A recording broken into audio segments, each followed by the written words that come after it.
கர்த்தாவே, உம்முடைய இந்த வேலைக்குள்ள இந்த அடிமை வந்திருக்கிறப்பா, உங்களுடைய நாமத்தை மகிமைப்படுத்த, உங்களுடைய நாமத்தை மற்றவர்களும் அறிந்து கொள்ள செய்ய,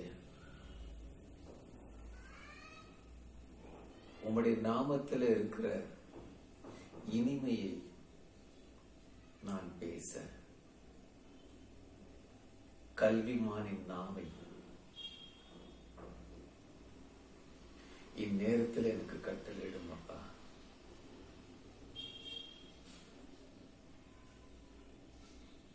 சர்வலோகத்தை படைத்த பிதாவானவருக்கும் எங்களை ரட்சிக்க வந்த இயேசு கிறிஸ்துவுக்கும் எங்களை வழிநடத்தி செல்கிற பரிசுத்த ஆவியானவருக்கும் ஸ்தோத்திரங்களும் துதிகளும் புகழ்ச்சிகளும் எப்போதும் உண்டாயிருப்பதாக. ஆமென். கர்த்தாவே, உம்முடைய வார்த்தைகளை என்னுடைய சொந்த ஆவியினால அல்ல, உம்முடைய பரிசுத்த ஆவியினாலே நான் பேசும்படியாக அருள் செய்யும். எனக்கு உதவி செய்யும். அப்பா, உமக்கு ஸ்தோத்திரம் உண்டாவதாக, ஸ்தோத்திரம் உண்டாவதாக, ஸ்தோத்திரம் உண்டாகட்டும் ஆண்டவரே. பிதாவுக்கும் சுதனுக்கும் பரிசுத்த ஆவியானவருக்கும் ஸ்தோத்திரங்களும் கனங்களும் மகிமைகளும் துதிகளும் புகழ்ச்சிகளும் என்றென்றைக்கும் எப்போதும் உண்டாயிருப்பதாக. ஆமென். இன்னைக்கு தேவ செய்தி, நம்மை பாதுகாக்கும் இறைவன். அறியணும், நாம எப்படி இருந்தா கர்த்தர் நம்மளை பாதுகாப்பார்.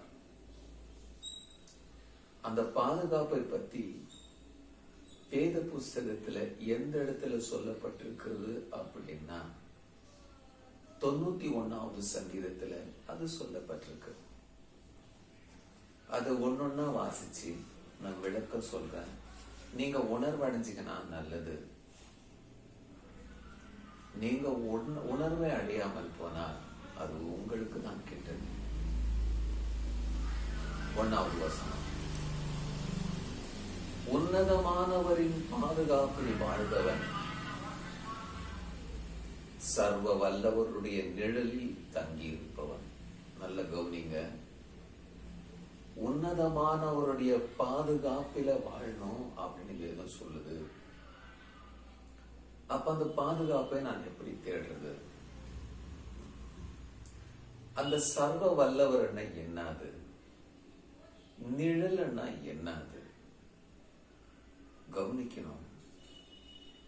இயேசு ஒரு முறை சொல்லி இருக்கிறாரு, எருசலேம் நகரத்தை பார்த்து,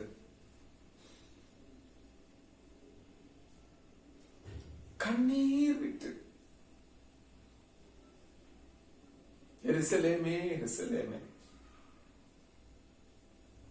தீர்க்கதரிசிகளை கொலை செய்து இப்படியான தீமை செய்து கொண்டிருக்கிற உன்னை கோழி தன் செட்டைகளுக்குள்ள தன் குஞ்சுகளை சேர்த்துக் கொள்ளும் வண்ணமாய் எத்தனையோ முறை நான் ஆசையா இருந்தேன் என்று சொல்லி கண்ணீர் விட்டார். அதே எருசலேம் நீதான், உன்னை பார்த்து இப்படித்தான் சொல்றார். இந்த நாளில என் பாதுகாப்புக்குள்ள நீ வர மாட்டியா? என்னை அறிய மாட்டியா? என்னுடைய அறிவு உனக்குள்ள வரும்படி நீ உன்னை எனக்கு ஒப்பு கொடுக்க மாட்டியா?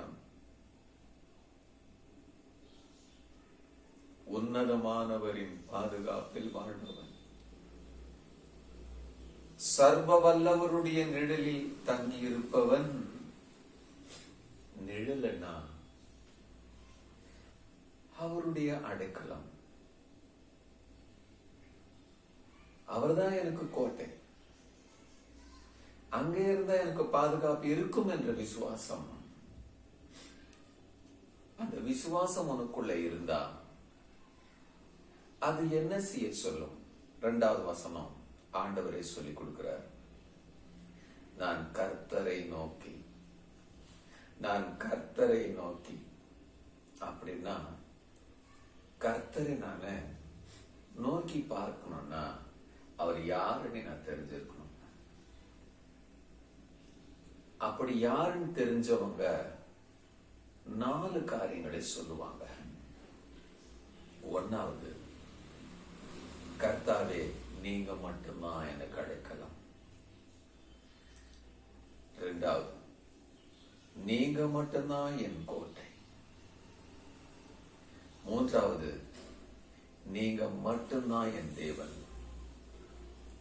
4வது, நான் உங்களை மட்டும்தான் நம்பி இருக்கிறேன் என்று சொல்லுவேன். அவன் சொல்லுவான், நம் ஆண்டவர்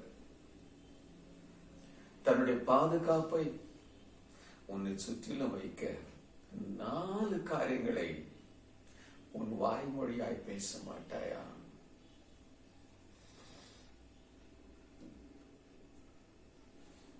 உன் மனசார சொல்லி கூப்பிட மாட்டாயா? அவர் எதிர்பார்க்கிறார். அப்படி கூப்பிடுவா என்று சொன்னார். என்ன? நீர் என் அடைக்கலம், நீர்தான் என் கோட்டை, நீர்தான் என் தேவன், நீர் மட்டுமே நான் நம்பியிருக்கிறவர் என்று சொன்னால் போதும். அவர் உன்கிட்ட வேற எதுவும் கேட்கல. அவர் என்ன செய்ய போறாரா? அவர் உன்னை வேடனுடைய கண்ணி. சில பேர் உன்னை வேட்டையாட வருவாங்க.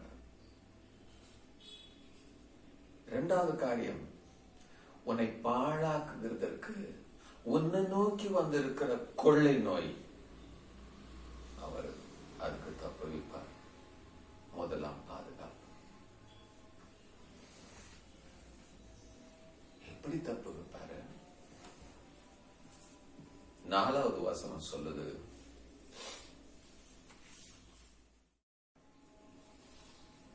கவனிச்சு பாருங்க. இந்த 4 வார்த்தைகளை நீ உண்மையாய் சொல்லி கூப்பிடுவாயானால்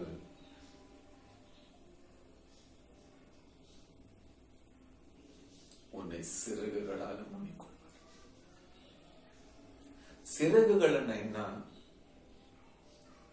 கோழியின் சிறகுகள் குஞ்சுகளை பாதுகாக்கிறதற்காக விரிக்கப்படுகிற காரியம் அது. கோழி குஞ்சுகள் ஆபத்துல மாட்டிருக்கும் பொழுது, கோழி ஒரு இடத்துல உட்கார்ந்து தன் சிறகுகளை விரிக்கும் பொழுது, உஷாரா இருக்கிற கோழி குஞ்சுங்க சிறகுக்குள்ள போய் பூந்துக்கிட்டு அந்த அடைக்கலத்துல இருந்து தன்னை தற்காத்துக் கொள்கிறது போல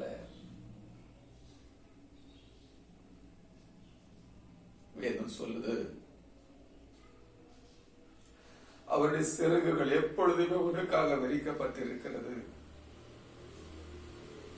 நீ உள்ளே ஓடி போய் அமர்வா என்று சொன்னால் தன் சிறகுகளால் உன்னை மூடிக்கொண்டு உன்னை பாதுகாக்கிறவராக இருக்கிறார். அவர் எப்படிப்பட்டவர்னா, அவர் உண்மை உள்ளவர், அவர் சத்தியம் உள்ளவர். அவர் என்ன செய்ய போறாரு? அவர் உண்மையா இருக்கிறபடினாலே உனக்கு கேடகமாக கவசமாக இருக்கிறார். அப்புறமா என்ன செய்ய போறாரு? 5வது வசனம் சொல்லுது, இரவில உண்டாகும் பயங்கரம், அது எதுவா இருந்தாலும் சரி, கொலை பண்றவன், திருடுறவன், மிருகங்கள், பாம்புகள், தேள்கள் எல்லாம் பயங்கரம் தான். இரவில் உண்டாகும் பயங்கரத்துக்கும் சொல்றார், பகலில் பாய்ந்து வரும் அம்புக்கும் நீ பயப்பட மாட்ட. அந்த பயத்தை உன்னிடத்திலிருந்து எடுத்து விடுகிறார். நீ பயப்படவே மாட்ட. ஆண்டவர் சொல் கொடுக்கிற வாக்குறுத்தம், நீ பயப்பட மாட்ட. அடுத்த காரியம் சொல்லுது, இருளில் உலாவும் கொள்ளை நோய். இருளில் உலாவும் கொள்ளை நோய், மத்தியானத்தில் தாக்கும் கொடிய வாதை. ரெண்டு காரியங்களை சொல்றாரு. அந்த பயத்தை உன்னிடத்திலிருந்து எடுத்து போட்டுடுவேன். அந்த பயம் உனக்கு இருக்காது. எல்லாருக்கும் இருக்கும், உனக்கு இருக்காது. 7வது வசனம் சொல்லுது, உன் பக்கத்தில் 1000 பேர் செத்து விழுந்தாலும்,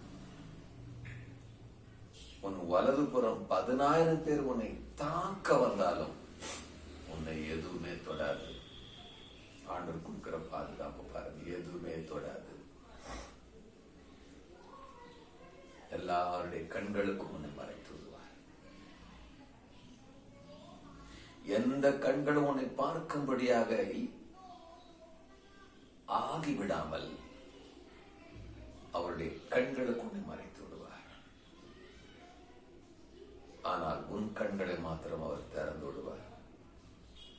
8வது வசனம் சொல்லுது, உன் கண்களால் மாத்திரம் நீ அதை பார்.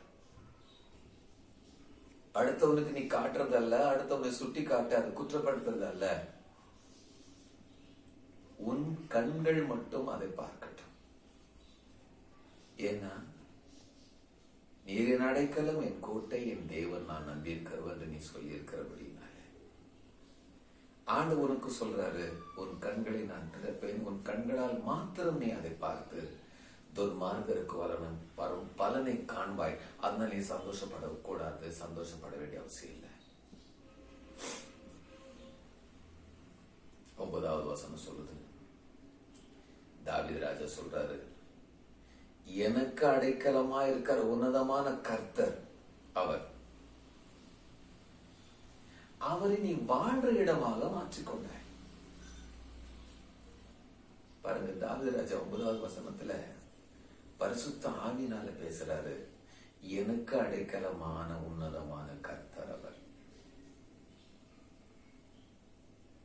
அவரை நீ உறைவிடம்னா வாழ்ற இடமாக மாற்றிக்கொண்டாய். அதனால எந்த தீங்கும் உனக்கு நேரிடாது, எந்த வாதையும் உன் சரீரத்தை தொடாது, கிட்டே வராது. இன்னைக்கு பாருங்க, கொரோனான்றாங்க, என்னென்னமோ சொல்றாங்க. ஆனா ஆண்டவர் உனக்கு சொல்றது என்ன? எந்த கொரோனாவும் எந்த வியாதியும் நம்ம ஆண்டவரை விட பெருசு இல்லை. தீங்கு உனக்கு நேரிடாது. எந்த ஒரு வாதை உன்னுடைய சரீரத்தை கிட்டே வராது. ஏன் அப்படின்னா, நீ எங்க போனாலும் நாம பிடிக்கிற கொடை காத்தடிச்சா கொஞ்சம் அப்படி போயிடுது, மழையில நம்ம நினைச்சிடறோம். ஆனா இந்த இடத்துல சொல்லுது, நீ எங்க போனாலும் உன்னை காப்பாத்துறதுக்கு தம் தூதர்களுக்கு அவர் கட்டளையிடுவார். தம் தூதர்களுக்கு அவர் கட்டளையிடுவார். கொஞ்சம் யோசனை பண்ணி பாருங்க. ஒரு மலை மேல ஒரு தீர்க்கதரிசி தன்னுடைய வேலைக்காரனோடு அங்கே இருந்த பொழுது ஒரு ராஜா அந்த தீர்க்கதரிசி புடிச்சினுவாங்கன்னு சொல்லிட்டு லட்சக்கணக்கான வீரரை அனுப்பினார். அவங்க அந்த மலையை சுற்றிலும் வந்துட்டாங்க, எங்கேயும் தப்பிக்க முடியாது. அந்த வேலைக்காரன் காலையில மலை ஜலாதி கேள்றான், வெளியே போய் பார்க்கும்போது இந்த வெளிச்சத்துல வீரர்கள் தெரிகிறாங்க. உடனே தன்னுடைய எஜமானிடத்துல ஓடி வந்து, எஜமானனே, மலை சுற்றிலும் லட்சக்கணக்கான வீரர்கள் வந்துட்டாங்க, நம்ம தப்பிச்சு போறதுக்கு இடம் இல்லை, என்ன பண்றதுன்னு கேட்கிறான். அந்த தீர்க்கதரிசியானவன் சொல்றான், அவங்களை காட்டிலும் நம்மிடத்தில் இருக்கிறவர்கள் ஏராளம். சின்ன ஒரு ஜெபம் பண்ற, ஆண்டவரே, இவன் கண்களை இப்பொழுது நீர் திறந்தள்ளும். தீர்க்கதரிசிக்கு தெரியும், தீர்க்கதரிசின்னு சொன்னா கண்கள் திறக்கப்பட்டவன் என்று அர்த்தம். அவன் தேவனுடைய சகலத்தையும் பார்க்குவான். அப்போ சொல்லி ஜெபிச்சவன், வானம் முழுதும் மலை முழுவதும் அக்கினி ரதங்களும் தேவ தூதர்களும் அவர்களை சுற்றிலும் பாதுகாப்புக்கு வந்துட்டாங்க. அதனால பாருங்க, அந்த வீரர்கள் மலை மேல ஏறி வந்திருக்கலாம், ஏன் இன்னும் ஏறல? தூதர்களுடைய பாதுகாப்பாக இருந்ததுனால தூதர்கள் அவங்களுடைய அறிவை மலை மேல ஏற விடவில்லை.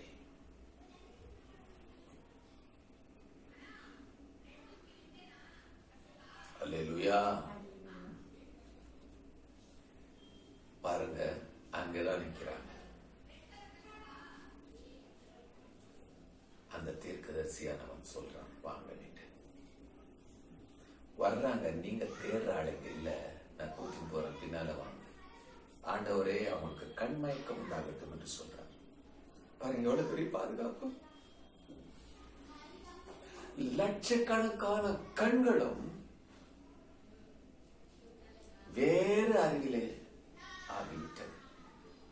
அதனால தீர்க்கதரிசி பின்னால இஸ்ரவேலுக்குள்ள போறாங்க. கவனிச்சு பாரு, அப்பேற்பட்ட ஒரு பட்டாளம் உன்னுடைய பாதுகாப்புக்கு நிக்கிற, நீ என்ன கொடுக்கணும்?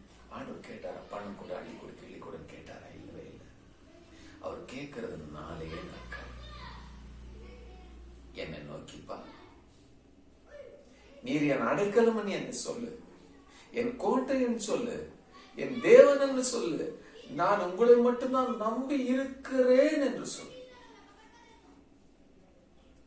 இதெல்லாம் தன்னை போல உன் பாதுகாப்பாக மாறிடும்.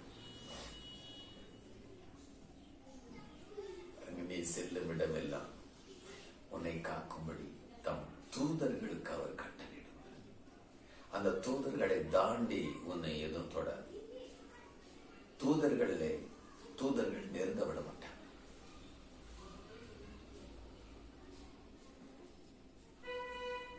அடுத்தது சொல்லு, 12வது வசனம், உன் கால் கல்லின் மேல் மோதாதபடி. அப்படின்னா என்ன? இன்னைக்கு கல்லுன்னா ஏதோ நாம நடந்து போகும் பொழுது கல் இடறி கீழே விழுறமே, அது இல்லை. கல்லை போல மனுஷர்கள், கல்லை போல மனுஷர்கள் இருக்கிறாங்க. அவங்க மேல மோதி விடாதபடி நல்லா கவனிக்கணும். நாம கூட சில நேரத்துங்கள்ல அந்த ஆள் எப்படிப்பட்டவன் என்ன ஏதுன்னு தெரியாம பேசுறது உண்டு. ஆனா அந்த சமயங்களில தெய்வ தூதர்கள் உன்னை பேச விடாம கைகளில தூக்கின்னு போயிடுவாங்க. 13வது வசனம் சொல்லு, சிங்கத்தின் மேலே பாம்பின் மேலே நீ நடந்து செல்வாய். அப்படின்னா சிங்கம் படுத்து நிற்குது, பாம்பு படுத்து நிற்குது, அது மேல ஆண்டவர் நடக்க சொன்னாரா? அப்படின்னா சிங்கத்தை போல மனுஷர்கள், பாம்பை போல மனுஷர்கள், அவங்க என்ன கர்ஜித்தாலும், என்ன டபுள் நாக்கு நீட்டினாலும் அவங்க மேலதான் நீ நடப்ப. அப்படின்னு என்ன அர்த்தம்? அவங்களுடைய எந்த வார்த்தைக்கு நீ கீழ்ப்படிய மாட்ட. ஆண்டவர் உன்னை கீழ்ப்படிக்க விட மாட்டாரு. உன்னுடைய வார்த்தைக்கு தான் அவங்களை கீழ்ப்படிய பண்ணுவார். பால சிங்கத்தையும் வலு சர்ப்பத்தையும் மிதித்து போடுவார். கவனிச்சு பாருங்க. பாலசிங்கம்னா என்ன? பூமியிலே வலிமையா இருக்கிற மனுஷன். வலு சர்ப்பம்னா என்ன? உன்னை வஞ்சிக்கிறவங்க, ஏமாத்துறவங்க. மிதித்து போடுவாய்ன்னு என்ன அர்த்தம்? எதுக்கும் நீ அஞ்சாம அவங்க வார்த்தைக்கு மேல நீ நடப்ப, அவங்க வார்த்தை கீழே நீ அடிமையா போக மாட்ட. 14வது வசனம் சொல்லுங்க. அவன் என் மீது அன்பு கூர்ந்ததால் அவனை விடுவிப்பேன். ஆண்டவரை எப்படி நேசிக்கணும் பாருங்க. நான் கர்த்தரை நோக்கி, நான் அவருடைய சிறகுக்குள்ள இருந்து கோழி குஞ்சுகள் தங்களுடைய கோடி கிட்ட பேசுறதை போல அந்த சிறகின் மறைவில இருந்து கொண்டு கர்த்தர்கிட்ட நான் பேசும்போது அந்த சிறகுக்குள்ள நான் அன்பா இருக்கிறவன் என்று வேதம் சொல்கிறது. அந்த அன்பின் நிழல்ல நான் தங்கி இருக்கிறேன். கோழி சிறகுக்குள்ள இருந்து வெளியே எட்டி தன் தாயினுடைய முகத்தை பார்க்கிறதை போல சிறகுக்குள்ள இருக்கிற நான்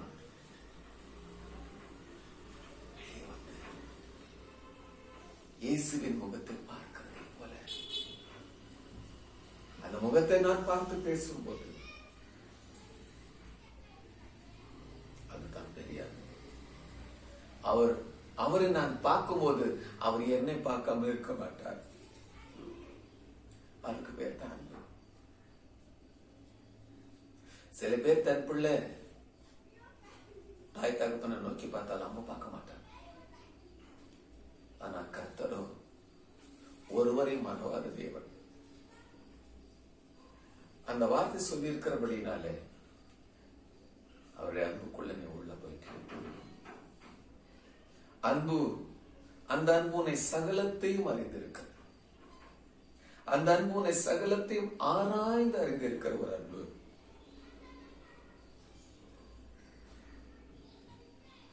வேதம் சொல்லுது 14வது வசனம் பாருங்க. அவன் என் மீது அன்பு கூர்ந்ததால், ஆண்டவர் சொன்னாரு, என் கட்டளைகளை கடைபிடிக்கிறவனே அல்லாமல் என்னை யாரும் அன்பு செய்வதில்லை. அப்ப இயேசு சொல்றாரு, என் கட்டளைகளை கை கொள்கிறவனே என்னிடத்தில் அன்பு கூறுகிறவனாய் இருக்கிறான். அவனை விடுவிப்பேன். எதிலிருந்து? உலகத்தினுடைய எல்லா பிடிகளில் இருந்தும். அது எந்த பிடியா இருந்தாலும் சரி, எல்லா கைகளுக்கும் நீங்களாக்கி, எப்பேற்பட்ட வியாதியா இருந்தாலும் அவைகளுக்கு நீங்களாக்கி விடுவிப்பேன் என்று ஆண்டவர் வாக்கு பண்றார். உறுதிமொழி சொல்கிறார். என் நாமத்தை அவன் அறிந்திருக்கிறபடியா, என் நாமத்தை அவன் அறிந்திருக்கிறபடியா. எத்தனை பேருக்கு ஆண்டவருடைய நாமம் தெரியும்? எல்லாம் சொல்றாங்க ஆண்டவருடைய நாமம் என்ன? இயேசுன்றாங்க. சில பேர் பிதான்றாங்க, சில பேர் பரிசுத்த ஆவின்றாங்க. அவரே அவர் வாயிலிருந்து தன்னுடைய நாமம் தெரியும்.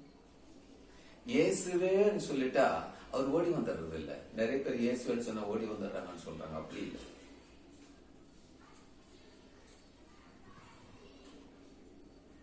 ஒரு உதாரணம் சொல்றேன். நான் ரோட்ல போயிட்டு இருக்கிறேன். நான் ஒருவனை நன்றாக அறிந்திருந்தால் அவன் என்னை நோக்கி என்னுடைய பேரை சொன்னா நான் அங்கே நின்றுடுவேன். இயேசுவும் கூட பாருங்க, ஒரு குருடன் நசரேனா இயேசுவே சொன்ன உடனே அவர் அங்கே நின்று கொண்டார். ஆசையில் அவர் காரணம் அவருடைய நாமத்தை அவன் அறிந்தவனாயிருந்தான். அப்ப அவருடைய நாமம் என்ன? இது நம்ம எல்லாருக்கும் தெரியாது. நம்ம பாடுறோம், இயேசுவின் நாமம் இனிதான. ரைட்டு தான். இயேசுவேன்னு சொல்றதுக்கு என்ன இருக்கு? நல்லா புரிஞ்சுக்கணும். ஒரு வாழைப்பழத்தை வாங்குற, ரொம்ப அழகா கருத்தா வாங்குற, ஆனா அழகா நீ எதை பார்த்தியோ அதை நீ சாப்பிடுறது இல்லை, உள்ள கருதை தான் சாப்பிடுற. அப்போ என்னத்தை சாப்பிட்டேன்னு கேட்ட, வாழைப்பழம் சாப்பிட்டேன்னு தான் சொல்ற, வாழைப்பழத்தை தோலோட சாப்பிட்டேன்னு சொல்றது இல்லை. அதே போலதான் இயேசுவே என்றது மேல மூடி இருக்கிற தோல் மாதிரி, ஆனா உள்ள இருக்கிறது யாத்திரையாகும் 34 6-7 வசனம். அந்த வசனத்தை நீ அறிஞ்சி உணர்வு அடைஞ்சிருந்தா இயேசுவே என்று சொல்லும் பொழுது அவர் நின்று கொள்வார். அப்போ உன்னை அவர் நல்லா அறிஞ்சிருக்கிறார். அவருடைய நாமத்தை நீ நல்லா அறிஞ்சிருக்கும் பொழுதுதான் அவர் உன்னை அறிஞ்சிருக்க முடியும். இல்லைன்னா நீ சொல்ற ஜபம், நீ போகிற வருகிற காரியம் எதுவுமே அவர் கண்டுக்க மாட்டார். நல்லா புரிஞ்சுக்கணும். ஒரு மாங்காய் பழத்தை வாங்கணும்னா ஒரு மாங்காய் பழத்துக்கும் ஒரு வாசனை இருக்கு. நல்லா புரிஞ்சுக்கணும். வாழைப்பழத்தை வாங்கணும்னா அதுக்கும் ஒரு வாசனை இருக்கு. அதே போலதான் தேவனுடைய நாமத்துக்கும் ஒரு வாசனை இருக்கு. அதை நான் அறிஞ்சிருந்தா, வேதம் சொல்லுது, அவன் என் நாமத்தை அறிந்திருக்கிறபடினாலே அவனை பாதுகாப்பேன். பாதுகாப்பேன்னா என்ன? அவனை வாழ வைப்பேன். உலகத்தின் பிரகாரம் அவனை விட மாட்டேன். உலகம் சாகும், நானும் ஜீவனுள்ள தேவன் அவனை வாழ வைப்பேன். நான் வாழ்கிறது போல அவனும் வாழ்வான். அவனை பாதுகாப்பேன். 15வது வசனம் சொல்லி பாருங்க, அவன் என்னை நோக்கி கூப்பிடுவான். நல்லா கவனிச்சு பாருங்க, என்னை நோக்கி என்ன அர்த்தம்? ஏதோ கண்ணு முடிக்க நாம் ஜெபிக்கிறோம், கண்ணுக்கு ஒண்ணுமே தெரியல, அப்படி இல்லை. இந்த காரியங்களை நான் அறிந்திருந்தால் தேவன் என்னுடைய பார்வைக்கு மறைவான ஒரு காரியம் அல்ல. அவன் என்னை நோக்கி கூப்பிடுவான். தேவன் எந்த திசையில் இருக்கிறார், எப்படி இருக்கிறாரு, அவர் எனக்கு தெரிஞ்சா நான் பார்க்குவேன். அப்ப நான் தெரியல, நான் எப்படி பார்க்க முடியும்? அப்படின்னா இந்த வார்த்தைகளின் பிரகாரம் எவன் உண்மையா இருக்கிறானோ அவனுடைய பார்வைக்கு தேவன் மறைவா இல்லை. அவன் என்னை நோக்கி கூப்பிடுவான், அவனுக்கு பதில் கொடுப்பேன். பாருங்க, எவ்வளவு அழகா சொல்ற. நாம பரலோகத்தில் இருக்கிறவங்களுக்கு பிதாவே சொல்றோம், ஆண்டவரே என்னென்னமோ சொல்றோம். உண்மையா இருக்கிறவங்களுக்கு கண்டிப்பா பதில் வரும். ஆண்டோட குரலை கேட்பாங்க, ஆண்டோட சத்தத்தை கேட்பாங்க. நான் பாவ நிலையில இருந்து நான் கூப்பிட்டால் என் சத்தம் அவருக்கும் கேட்காது, அவர் சத்தம் எனக்கும் கேட்காது. அவன் என்னை நோக்கி கூப்பிடுவான், அவனுக்கு நான் பதில் சொல்லுவேன். கவனிச்சு பாருங்க, ஒரு தாய் கிட்ட ஒரு குழந்தை அம்மா பசிக்குதுன்னா கண்டிப்பா தன்னுடைய கொங்குகளை திறப்பாள். ஏன்னா குழந்தை தாயினுடைய முகத்தை பார்க்குது, தாய் குழந்தையினுடைய முகத்தை பார்த்து அதனுடைய பசி அறியுது. அதே போலதான் அவன் என்னை நோக்கி போ கூப்பிடுவான், அவனுக்கு பதில் அளிப்பேன். அவனுக்கு பதில் அளிப்பேன். சில நேரத்துகள்ல கோழி தன் ரெக்கைக்குள்ள குஞ்சுகளை வைத்திருக்கும் போது நான் பார்த்திருக்கிறேன். கோழி குஞ்சு ரெக்கையிலிருந்து கொஞ்சம் தலையை நீட்டி ஏதோ சொல்லும் பொழுது தனக்கு முன்னால் இருக்கிற எதையோ ஒன்று கொத்த ஆரம்பிக்குது. அந்த கொத்தும் போது அந்த கோழி குஞ்சு பாருங்க, அதனுடைய வாயில மாட்டின்னு தொங்குறத நான் பார்த்திருக்கேன். அதே மாதிரிதான் தேவனை நான் குறிப்பிடும் பொழுது அவர் வாயில நான் தொங்கிக் கொண்டிருக்கிறதாக அர்த்தம். சொல்ற நான் பதில் சொல்லுவேன். அவனுக்கு ஆபத்து வர்ற நேரத்துல நானே அவனோடு இருப்பேன். ஆபத்து வர்ற நேரத்துல நான் அவனோடு இருப்பேன். அவனோடு இருந்து அவனை தப்புவித்து அவனை கனப்படுத்துவேன். நம்மளை கனப்படுத்துறதுக்கு நாம் ஏமாத்துறோம். வானத்தை உண்டாக்குன கர்த்தர், பூமி உண்டாக்குன கர்த்தர். என்னைக்கும் அவருடைய வார்த்தை வானத்தை தாங்கி நிற்குது, பூமியை தாங்கி நிற்குது.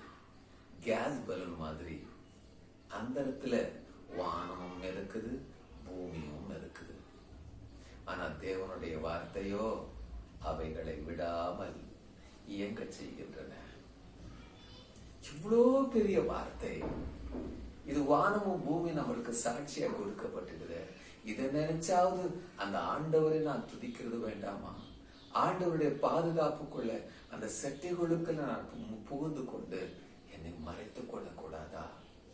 அங்கே உறைவிடத்தை நான் அமைத்துக் கொள்ளக்கூடாதா? அவனை கனப்படுத்துவேன். நீடிய ஆயுளா உனக்கு ஆண்டவர் நீ பிறக்கிறதுக்கு முன்னால எவ்வளவு நாள் இந்த பூமியில நீ வாழணும்னு நினைச்சிருந்தாரோ அந்த நாளையெல்லாம் நிறைவாக்கி உனக்கு ஊற்றுவேன். அடுத்தது என் மீட்பு. ஒரு நாள் வரும், இயேசு சொன்னார், உங்களை திக்கற்றவர்களாய் விட மாட்டேன், நான் மறுபடியும் வருவேன். நான் வாழ்கிற இடத்துல நீங்களும் வாழும்படி உங்களை மறுபடியும் வந்து என்னிடத்தில் என்றென்றைக்கும் இருக்கும்படி உங்களை கூட்டிக் கொண்டு போய்விடுவேன் என்று சொன்னார். அதான் மீட்பு. அதான் மீட்பு. அந்த மீட்பை அவர்களுக்கு காட்டுவேன். அது எப்படி இருக்கும்? எந்த மாதிரி ரட்சிப்பு, எந்த மாதிரியான ஒரு இடம். இந்த பூமி போல ஒரு இடம் அல்ல. பூமியில ஜனங்க செத்து போயிடுவாங்க, வியாதியில இருப்பாங்க, வேதனை அப்படி எல்லாம் இருக்கும். மேல இருந்து கீழே குச்சி எலும்புங்களை உடைச்சு போயிடும். வேத வசனம் சொல்லுகிறது, ஒடியாத எலும்பு, என்னுமே சேதமாகாத மனுஷன், மறுரூபமான மனுஷன், தேவனை போன்ற ஒரு மனுஷன். ஆண்டவர் சொல்றாரு, அதை அன்னைக்கு அவங்க பார்க்குவாங்க. யோசித்து பாத்தீங்களா? ஆண்டவர் கொடுக்கிற பாதுகாப்பு எவ்வளவு அருமையானது. உன்கிட்ட 4 காரியங்களை தான் கேட்டார். உன்கிட்ட என்ன கேட்டார்? ஆஸ்தி கேட்டாரா? அந்தஸ்து கேட்டாரா? எதுவுமே கேட்கல. முதல்ல நீ கர்த்தரை நோக்கி பார்க்கணும். அப்ப கர்த்தரை நோக்கி பார்க்கிற அளவுக்கு அவருடைய வேதத்தை நல்லபடி வாசி, உணர்வடைச்சுக்கோ, கவனிக்கணும். நீ உணர்வடையாம அவரை நோக்கி பார்க்க முடியாது. எத்தனை பேர் பூமியில இயேசுவை பார்த்தாங்க? எல்லாரும் ரட்சிக்கப்படல. ஆனா இயேசு தம்மால் தெரிந்து கொள்ளப்பட்டவர்களை நோக்கி பார்த்தார். அவர்கள் ரட்சிக்கப்பட்டார்கள். அவர்கள் தான் ரட்சிக்கப்பட்டாங்க, எல்லாரும் ரட்சிக்கப்படல. சீடர்களை பாருங்க, இயேசு பின்னாலே போயிட்டு, எல்லாத்தையும் விட்டு இயேசு பின்னால போயிட்டு அவருடைய சட்டைகளுக்குள்ள வாழ்ந்தாங்க. அவங்க இயேசுவிடத்துல போய் சேர்ந்தாங்க. நீ என்ன ஆக போகிறாய்? என்ன ஆக போகிறாய்? வேதம் சொல்லுகிறது, தேவன் உனக்கு அருமையான சொத்தா இருக்கிறார். தேவனே உன்னுடைய சொத்து. ஆனால் பிசாசு என்பவன் லஞ்சம் கொடுத்து. பிசாசு வேணுமா அல்லது தேவனுடைய பாதுகாப்பு வேணுமா? யோசிங்க. மனம் திரும்புங்க. எங்க போனாலும்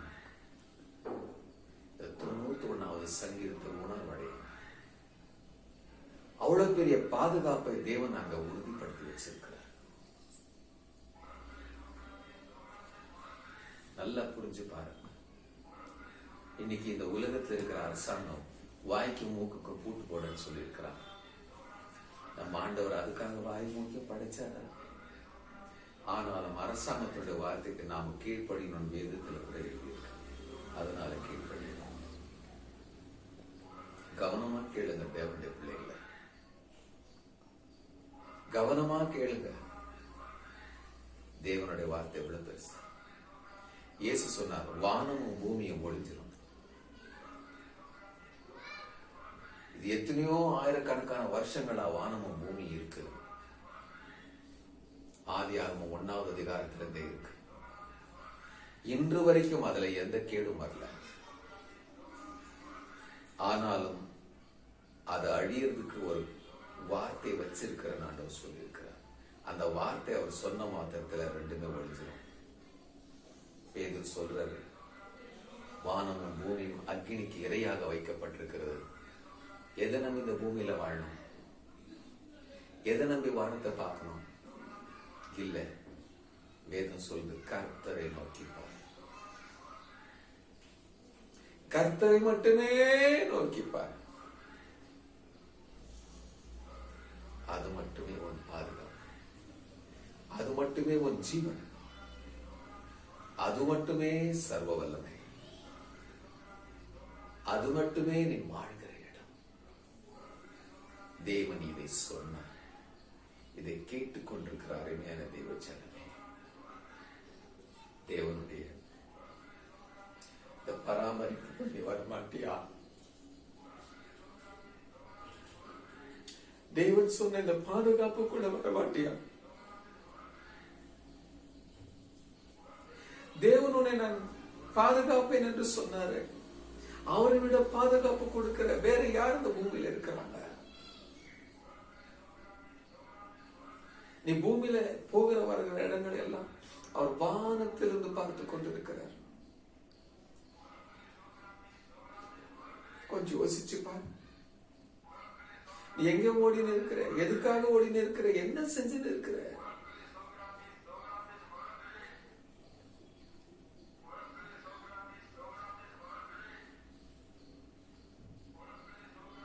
இப்பொழுது நாம் ஜெபிக்கலாம். அன்பு நிறைந்த ஆண்டவரே, நான் இந்த பிள்ளைகளுக்காக வேண்டிக் கொள்கிறேன். எனக்காகவும் ஜெபிக்கிறேன்.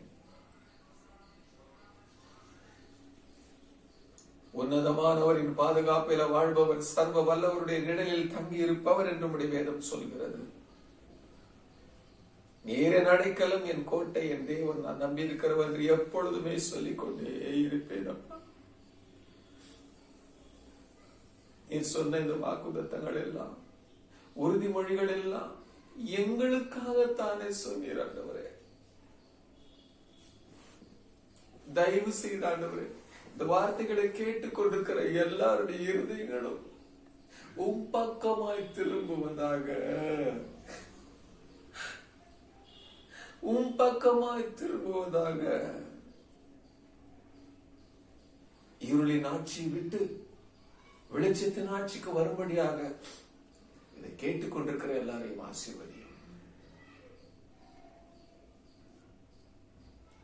கர்த்தர் உங்களை ஆசீர்வதித்து காக்க கடவர். ஆமென். கர்த்தர் தம்முடைய முகத்தை உங்கள் மேல பிரகாசிக்கப்படும் உங்கள் பேரில் கிருபையா இருக்க கடவர். ஆமென். கர்த்தர் தம்முடைய முகத்தை உங்கள் மேல பிரசன்னமாக்கி உங்களுக்கு சமாதானம் கட்டளையிட கடவர். ஆமென். சர்வ வல்லமுள்ள பரலோகத்தின் பிதாவாகிய தேவன், பிதா, குமாரன், பரிசுத்த ஆவியார் இருக்கிற இயேசு கிறிஸ்துவின் பேரால் எல்லாரையும் ஆசீர்வதிப்பாராக. ஆமென். கர்த்தருடைய நாமத்துக்கு ஸ்தோத்திரங்களும் மகிமைகளும் உண்டாகும்.